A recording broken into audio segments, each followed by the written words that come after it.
renovating. There's a lot of people that are always asking, should I renovate before I sell?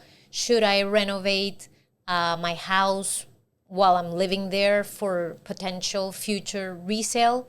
So today we're going to answer that question, and we're going to tell you how to renovate smarter to sell higher. I want to welcome our host, Maria. Thank you for being here today. Thank you for having me in your beautiful program of Buy, Sell, and Win. And you are right. This is a question that I think everybody that wants to sell the property ask themselves if there's an importance in renovating. And I would like to ask you, is it always a good idea to renovate before selling? And does it depend on the market and the type of property?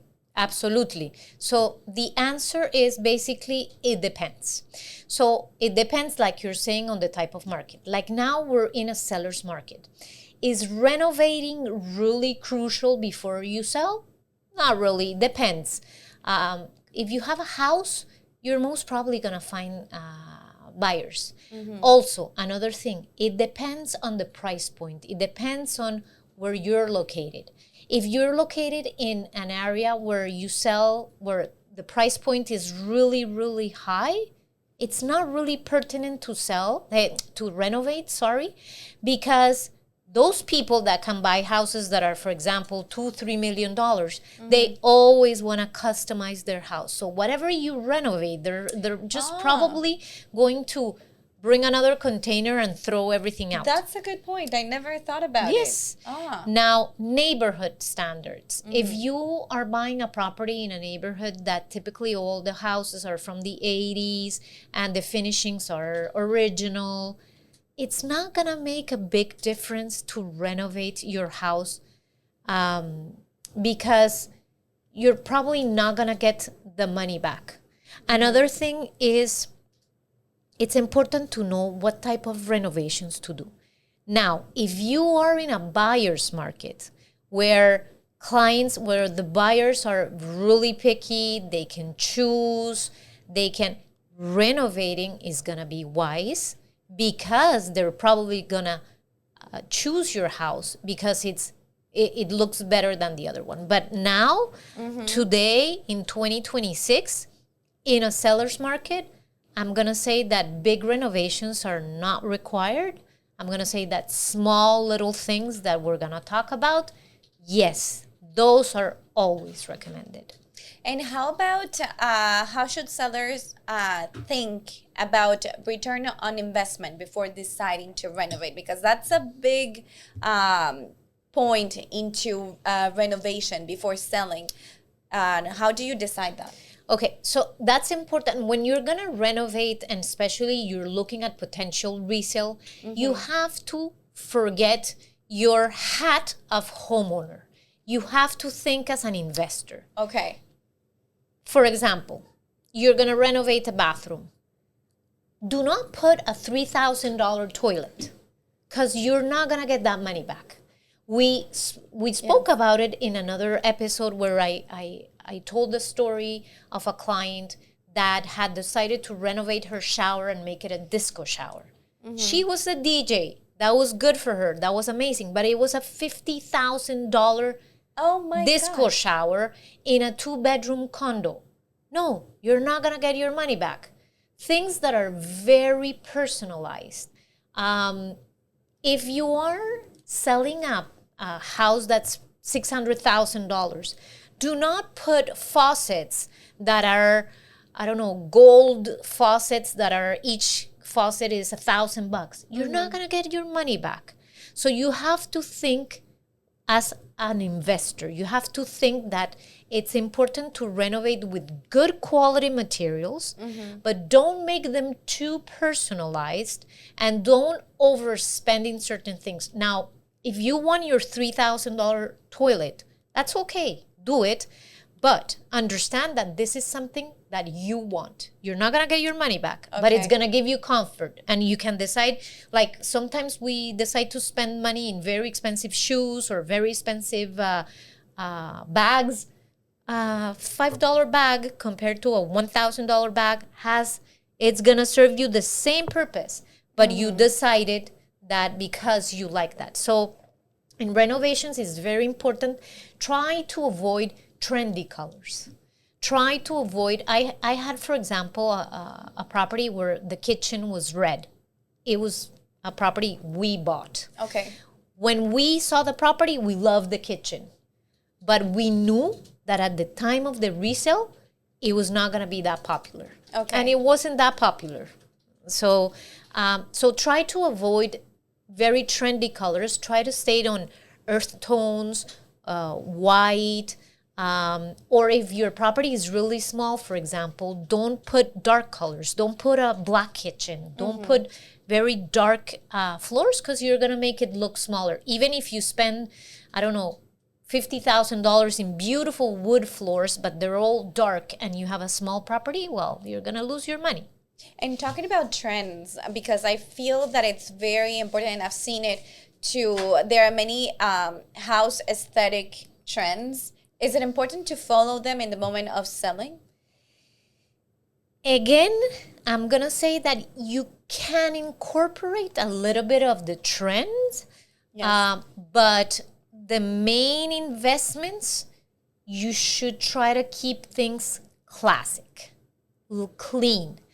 For example, you could incorporate wall colors that are trendy. That, yes, it's something that you can easily change. But if you decide to put a kitchen counter that's aqua because it's trendy, well, as a seller, probably it's going to work now. But as a buyer, you have to think that when you're going to sell in 10 years, the aqua kitchen is probably not going to be trendy, and you're going to probably have a difficulty reselling. So I'm going to say that trendy things, keep them in the things that can be easily changed. Okay. And which upgrades truly increase the perception of value in today's Montreal and Quebec market? That's important, the perception of value. So there's little things that you can do that help people think that it's... So number one, lighting. Very important. Lighting in the kitchen, in the bathroom, in the common, like in the living room. The more light, that gives a perception of high value. Okay. Another thing, modern bathrooms and kitchens, of course, fresh paint. Bad paint, when you have doors that are full of little hands or that are dirty, or your walls are dirty, even if you have beautiful finishings, people don't, like, it doesn't go well in their head. If you have fresh paint, you can even have kitchens that are not very modern, but if you have freshly painted cabinets, for example, or if you don't have a big budget to renovate a kitchen, you can do, now there's things called wrapping, kitchen wrapping. Yes. And I had a client that she did her kitchen wrapping. It was like $2,500 before selling, and it was all white instead of being like wood color. It was Perfect. it was a It hit. worked. It was a hit. Amazing. So another thing is floors. If your floors are all scratched and everything, sand them. And another thing that's crucial, it's curb appeal. If you have an entrance with plants, keep them well. If you have a garden, cut your grass. You can have a very beautiful property. And this happened to me in a recent sale that I did. I'm not going to say where because it's they can identify it easily. Okay. But the house was nice, but the backyard was a mess. Because they wouldn't cut the grass, although I told them, like, trim the people would think when they come into the house, oh, if they had invested $2,000 in that garden, but they didn't want to listen, that would have been really, So I know you important. mentioned kitchen and bathrooms. Their updates. When is it worth it to do it, and when is it better to leave it as they are? For example, like I was saying, in very expensive properties, normally people are going to want to customize it. So I don't see that value too much unless you do really expensive renovations. When you have a very small house too, like let's say under 450,000 and that, and you want to spend 10,000 on a bathroom, you're not gonna get that extra. Money return? You're not gonna get that money back. Like we said, if the houses in the neighborhood are run down and no. If on the contrary, you live in a neighborhood where properties that are selling are mainly renovated and yours is not, you're gonna need to do renovations. And can a small cosmetic improvement be more effective than a major renovation? 100%. Like which 100%. So, lighting. Number 2, squeaky doors.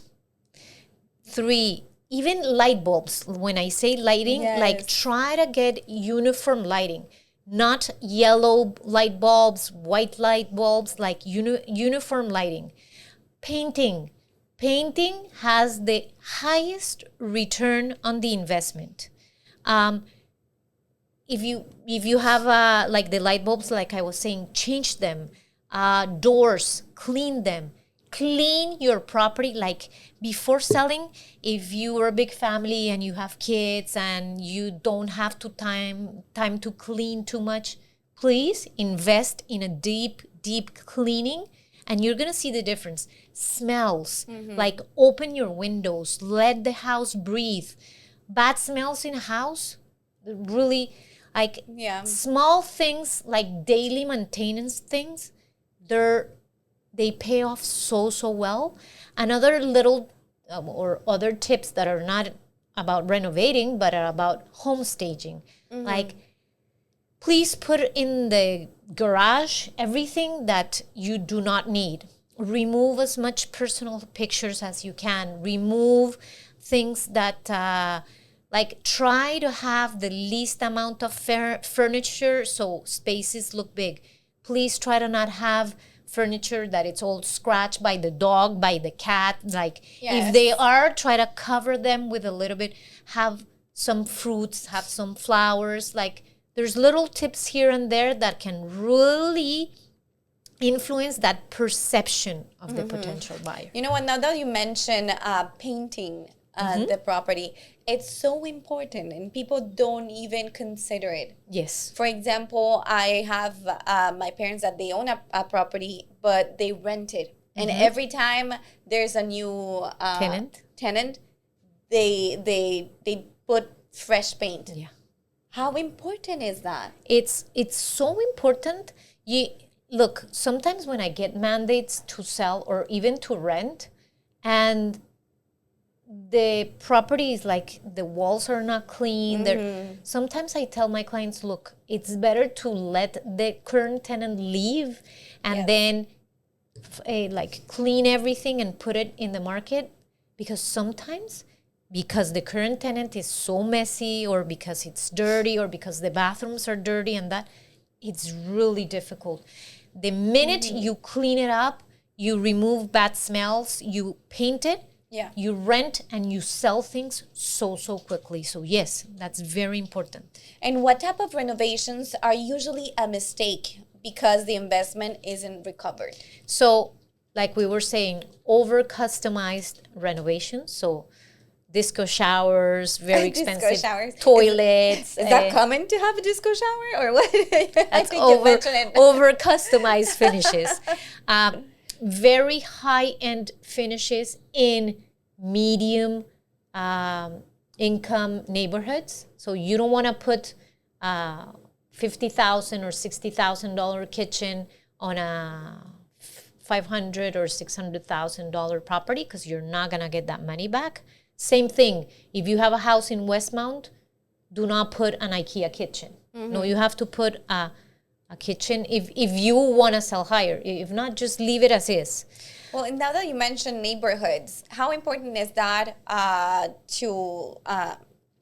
like how do neighborhood standards and price range influence renovation decisions? There, you have to follow them. You Yeah? have to see. You have to see what's being done in the other properties, because if you under renovate or if you over renovate compared to your neighbors, then it's not worth renovating.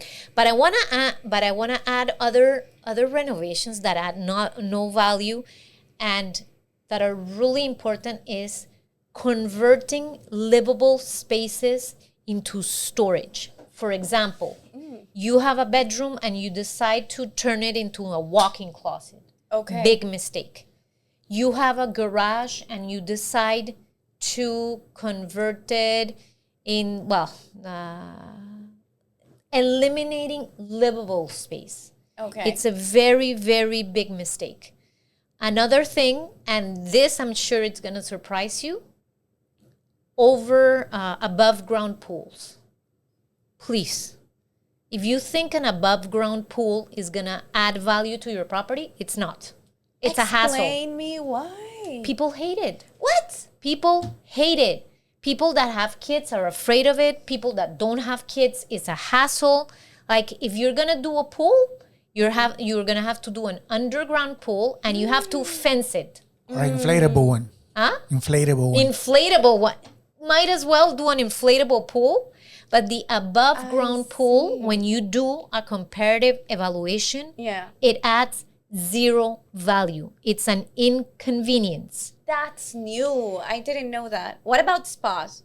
Jacuzzis. Spas are good. Okay. Spas are good. Spas are good, and those you can remove. Yes. And those you can decide if you negotiate them or not. Now, very important to know, if you have a spa in your backyard and you have a certificate of location that we've spoken about it, the spa is going to show in the certificate of location. If you decide that you remove the spa before you leave, you're going to have to redo your certificate of location. Oh my God. Okay? Yes. So very important to take that into account. But above ground pools, people stop thinking they add value. They don't. That's news for me. And I wanted to know, because I think we talked a bit before in previous episodes, but how important first impression is, both interior and exterior. When does it come attractive as strong offers? It's key. It's key.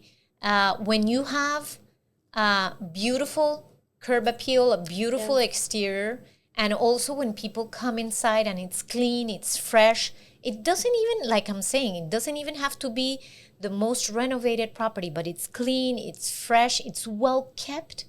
You're going to get stronger offers.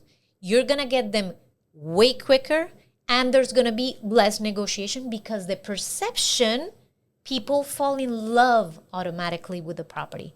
When they go in and they see, oh my God, I'm going to have to fix this. Oh my God. And what people think many times is, imagine if the exterior is like this. Yes. How is it inside? Imagine if the faucet is leaking. Are they taking care of other? And it's not necessarily, there's no correlation necessarily, because I've had clients that have focused on very important renovations, such as roofs, sump pumps, foundations, but they've neglected to keep the house clean, and it does affect the perception, unfortunately. So it has to go hand in hand. Incredible. Now, if somebody has to choose between cosmetic renovations and structural renovations, it's better to do structural renovations. So before changing a kitchen, change a roof. Before changing a bathroom, fix all your foundation cracks. I think you answered a bit my next question, but we need to realize that renovations aren't cheap. That's something it's very pricey, and a lot of sellers won't have the budget to do absolutely everything. Where should they invest first to maximize the impact? So if you need structural renovations, it would be there. If you have a leaking roof, or if you have a very old roof and you only have the budget to do one thing, change your roof. People Buyers love the fact that they have a new roof. And I absolutely understand it. Because if you have a beautiful kitchen, but you have a leak, bye-bye renovations, no? Yes. If your roof is okay, if your foundation cracks, before you put your property on the market, go around the property and check if there's cracks. And if they are, call a company to get them fixed. Cracks, depending on how big the crack is, but normally foundation cracks, they're not that expensive to fix. There's $700-800 per crack. Do that. Buyers are gonna appreciate that. Now, if structurally your property is it's in good condition, and you have a $4,000 budget, $5,000 budget, do not change a bathroom yourself with $5,000. Please don't do it. Invest in a good cleaning, good lighting, good painting, fixing little things, doors that don't close, closet doors that are getting out of the railings. So fix those things. Instead of, for example, saying, okay, I'm going to buy the material and change the kitchen. Or don't, unless you're a contractor. But if not, do not do it. Look, the prejudice of renovating on your own when you do not know what to do is huge. Buyers are not dumb. Buyers are not stupid. Yes. They see when renovations are poorly done. And do you see that it happens a lot? That they try to do it themselves? Depending on the budget, but yes, let's say that smaller houses or people try to do that a lot, and I'm like, look, it's better just avoid. Now, some people do it because they want it, because they wanted a newer bathroom and they did it for themselves. But I always tell them, think ahead. Think of the resale. Whatever That's a good advice. Instead of changing a bathroom, go fix your cracks, go fix your windows, go fix other things, your isolation. So yeah, I try to tell clients to avoid doing their own artisanal renovations. And can you share a real example of where a strategic update made a significant difference in a final sale outcome? Yes, I have a very specific case in which I had a condo for sale, and the tenants that had left were smokers, and the house was painted, but it was not, there was a little bit of smell still there.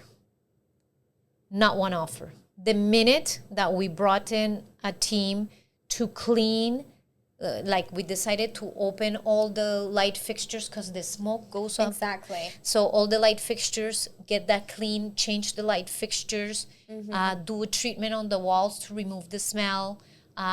So that, because when we put it up for sale, there was just a little hint still.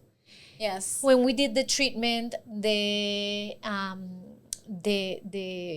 repainted the house, and some of the blinds were changed so that every blind was perfect. And we brought a team that did commercial cleaning. Amazing.